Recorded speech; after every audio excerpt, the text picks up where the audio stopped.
Heart scales serve as payment for the move reminder to help a Pokemon relearn a move.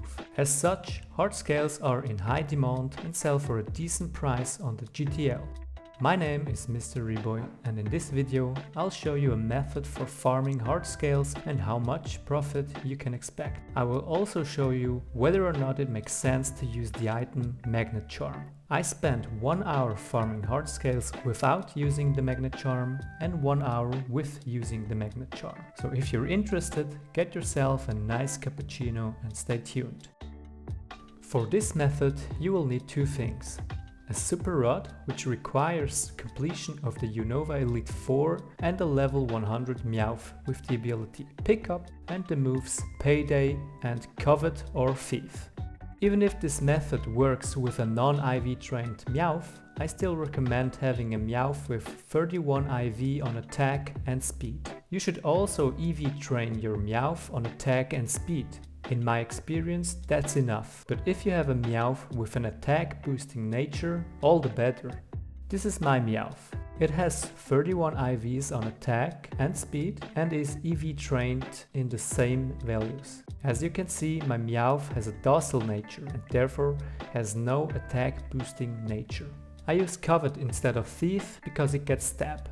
Optionally, you can take a teleport Pokemon or Ocarina with you to return to the Pokemon Center faster, a catching Pokemon in case a shiny appears, and if you have trained multiple Meowths, you can take them all with you. That way, you don't have to heal that often. You can also activate a Magnet Charm to increase both the chance of a wild Pokemon holding an item and the chance to trigger Meowth's ability Pickup. The method itself is quite simple. You go to Undella Bay and just fish. You'll meet one of three Pokemon: Luvdisc, Shelder or Remoraid. Because we're farming heart scales which are worn by wild Luvdisc, we want to find as many Luvdisc as possible. So if you encounter one, just use Covet and hopefully you'll get a heart scale. If the Luvdisc didn't faint after Covet, use Payday for some extra money. For Shelder, you do exactly the opposite. Use Payday, and if it survives, use Covet for a chance to get Pearl or Big Pearl. And finally, just Payday all of the Remoraids you see. Before we get to the results, if you're still around, chances are you liked this video so far. Leaving a like and subscribing to my channel really helps and motivates me to make more analysis like this for you guys. And it's completely free. Okay, with that out of the way, let's continue with the results. In 1 hour, I used the Super Rod 261 times without the Magnet Charm and 260 times while Magnet Charm was activated. In round 1, I encountered a total of 120 Pokemon.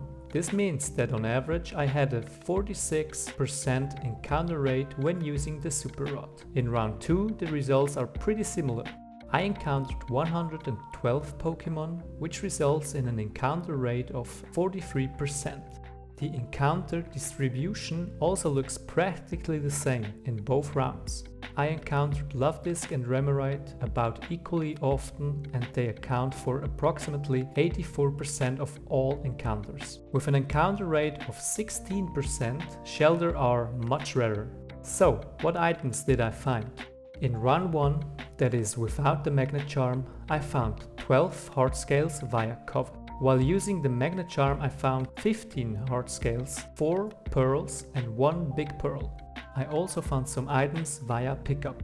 Without using the Magnet Charm I found 2 Mystic Water, 1 Great Ball, 1 Super Potion, 1 Super Repel, 2 pearls and 1 Star Piece.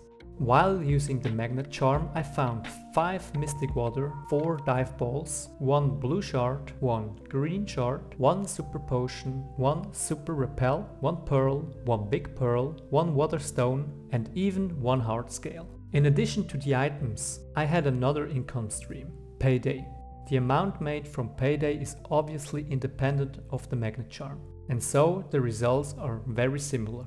31,490 Poke-Yen without using the Magnet Charm and 30,550 with using the Magnet Charm. Now we're getting to the exciting part, adding up all the income streams. To calculate the item prices, I used the prices on the GTL and the normal Pokemart for items like pearls, balls, potions, etc. In total, I've achieved a revenue of 140,965 Pokeyen without using the Magnet Charm and 199,902 Pokeyen with using the Magnet Charm. It's worth mentioning that you can get a lot of valuable items with the pickup ability, like star pieces, shards and pearls. To obtain the net profit, we still have to deduct the costs. In round 1 there are only the listing fees, and in round 2 we also have to include the cost of the Magnet Charm itself, which was surprisingly high. In my last video I only spent about 25,000 Pokeyen for a Magnet Charm, and now it costs 33,900 Pokeyen. That's an increase of 35.6% in a few days. This results in costs of 4,200 Pokeyen and 43,300 Pokeyen respectively.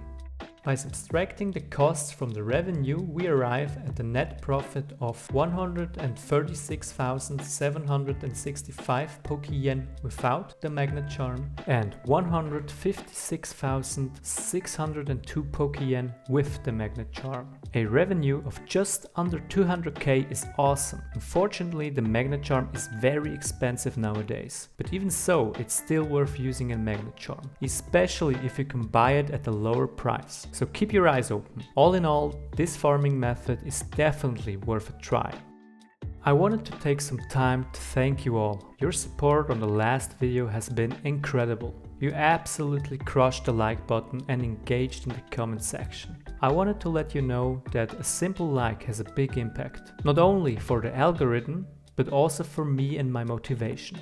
These videos take a lot of time and effort to produce, so if you liked this video and could give me 3 seconds of your precious time, I would really appreciate if you'd leave a like and subscribe for more PokeMMO statistics. I really appreciate your support. Until the next time, that's gonna do it.